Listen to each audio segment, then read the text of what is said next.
What do you think they can possibly do within that period, either the first week of April or second week of April, to sort this out? Well, I think what it's talking about now is an interim solution. Now, what they are doing now is that they are calling vessels. And when I mean calling vessels that are meant for other destinations in Africa, they are calling them, they are diverting them to Nigeria. And that comes at a huge premium. You are paying double because originally it was not meant for your destination.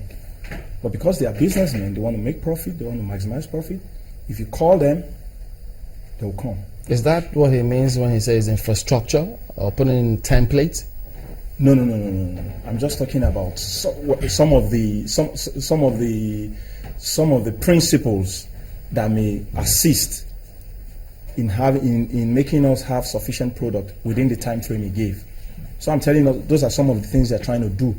But I'm saying that will just be in the interim. Because talking about infrastructure, if you want to put infrastructure in place, I don't think that can be achieved in 2 weeks.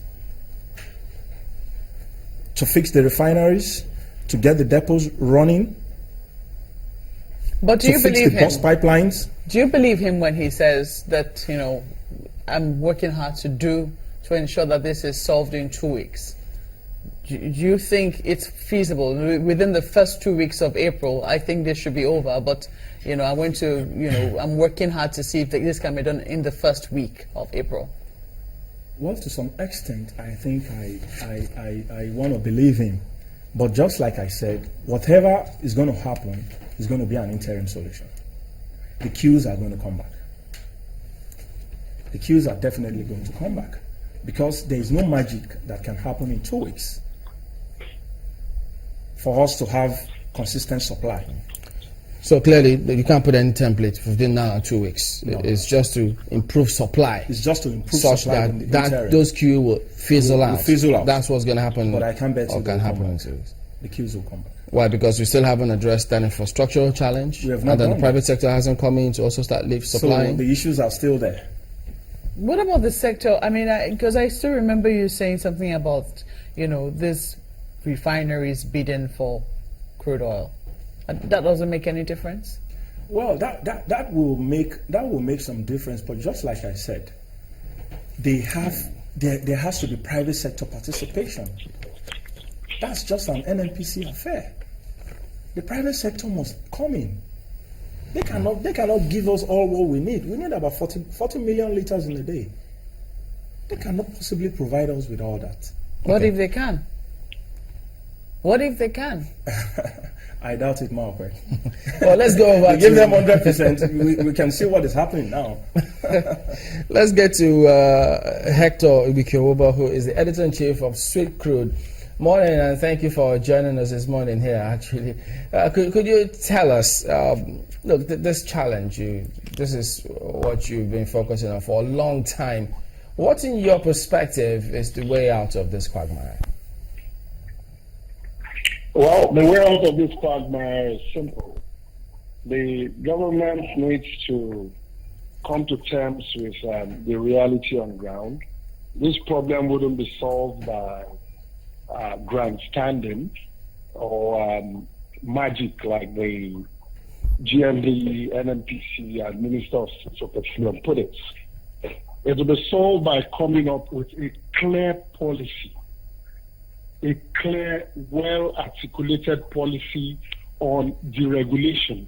We cannot wish it away. We have to deregulate. The private sector needs to participate in the provision of petroleum products, in the supply and distribution of petroleum products. The NNPC cannot continue to pretend that it's the sole arbiter or supplier or producer of petroleum products. Nigeria is a country of 178, 79 million people with millions of cars, millions of petroleum products users. So how can the NNPC alone continue to import and distribute petroleum products? It's not going to work. So until Ibe Kachuku admits that there is a shortfall and admits that the private sector needs to participate, and tells us how he intends to get the private sector to participate in the supply and distribution of petroleum products, we'll continue to go round and round in circles. Speaking about liberalization, Hector, I mean, the last government muted the same idea, and there were a lot of oppositions to it. Many didn't buy into it at the time. And now, many are now saying, well, we'll have to liberalize. So what was different at that time that they didn't buy it, and why are they buying into it now? Well, you see, the last government did not communicate effectively. That is number one. Number two, the reality on ground is that you have crude oil prices at an all-time low. There is no better time to deregulate. Crude oil prices are at an all-time low, but the irony of it is that we buy petroleum products at a higher price. A man who produces cassava does not have garri to eat. It's crazy. It is a crazy situation. Now, if we communicate, if we get the government to communicate like it should, we won't be in this mess. I do not know how much you procure fuel for, but yesterday I bought at 160 naira per liter. So it is tough enough as it is. You know, what is important now is to get the private sector to participate. Come up with a clear-cut policy. Say, hey, we've got to deregulate. Whoever can bring in petroleum products. You can't expect to sell petrol at 86 naira per liter in Lagos and do the same thing in Kano. In fact, world over, it's not like that. I see people saying here that once King said they've been buying fuel for 100 naira per liter at Anambra State for a long time, and so all of what we're saying is strange to them about 86 naira 50 kobo. But then, if we liberalize now, do we have the capacity to ensure that users don't suffer? Kenny, I do not know about you, but we have a situation where the price of diesel has been deregulated for God knows how long now. Whenever I have a shortfall in the office, they simply go and procure diesel. Despite the ongoing scarcity of petrol and kerosene, as it were, diesel is still readily available. And the price is barely 140 or whatever it is. But what is important is that it is readily available. There are people who benefit from the ongoing situation. You don't benefit, I don't benefit from the ongoing scarcity. And I'm simply saying that the time is ripe. This is the time for this administration to take the bull by the horn. It's not enough to catch it for the Minister of State to tell us so much about not having a magic wand. This government came into being preaching change. So if we want to see real changes, we need to do things differently. And doing things differently entails doing things differently. So at the moment, why do you think it hasn't been done? Liberalization, I mean. Well, it is sad that we are where we are. We have so much talk going on and no action. I want to believe that after all grandstanding, common sense will prevail, and the NNPC and the Ministry of Petroleum Products will get down to work. You know, there's a limit to how much you can sell bullshit. You know, so excuse my language. After all the grandstanding, I think common sense will prevail, and what needs to be done will be done. That's my take on it. I'm just wondering, though, what do you think the attendant effect will be? You've talked about diesel and how, you know, for you, what is important is that it is available. But for a lot of Nigerians, it's going to be available at what cost?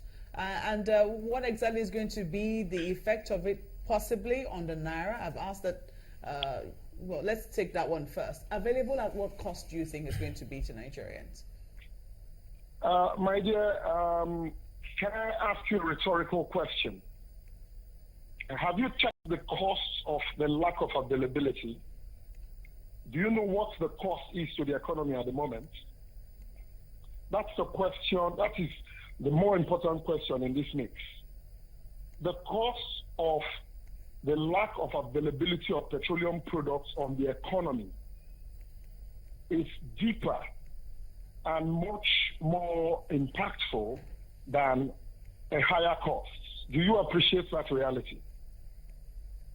For some people, that might be debatable in the sense that they will say that this is short term. Over the long term, in terms of, say, for instance, you say that marketers can, source their own forex from, other sources. What do you think is going to be, for instance, the difference between the official rate and the rate at the parallel market, wherever it is that, marketers source their forex from? My dear, whenever you have inequity, you have the system balancing out itself. One way or the other, the system balances out itself. Yes, the cost structure will be affected across board. But you see, what we are going through at the moment is just not sustainable. That's reality check. You cannot continue to subsidize petroleum products. We did that to a point where subsidies constituted as much as 1/3 of the entire budget. Now you have a golden opportunity. Crude oil prices have dropped. If you do not seize the moment to deregulate and encourage participation from the private sector, you are condemning yourself to reliving the past. We will continue to expand. The economy will continue to expand. Needs for petrol and kerosene will continue to expand. You will get to a point where petroleum subsidy costs will constitute half, if not to third the budget. That is where you are headed. I don't know if you get the same meaning that some people get when they talk about the price modulation system, because the minister talked about subsidy removal and how they haven't paid subsidies since January. It's not quite certain. Paid subsidies to who? Just a moment. Paid subsidies to marketers. They are not subsidizing marketers anymore. That is why petroleum products marketers are not bringing in petroleum products. NNPC is the only organization bringing in petroleum products. That is why you have this problem. And I'm telling you that the NNPC alone cannot continue to bring in petroleum products. Marketers are on the sideline, they're watching. So this They're is not bringing in petroleum products. So this is not about trying to regulate the profits that the marketers make. When Kachuku says they've not paid subsidy, he's simply telling you that indeed the subsidy element has been taken care of, because now it's a government operation. Government is bringing in everything. So they are not paying subsidy to marketers. That's all he's saying.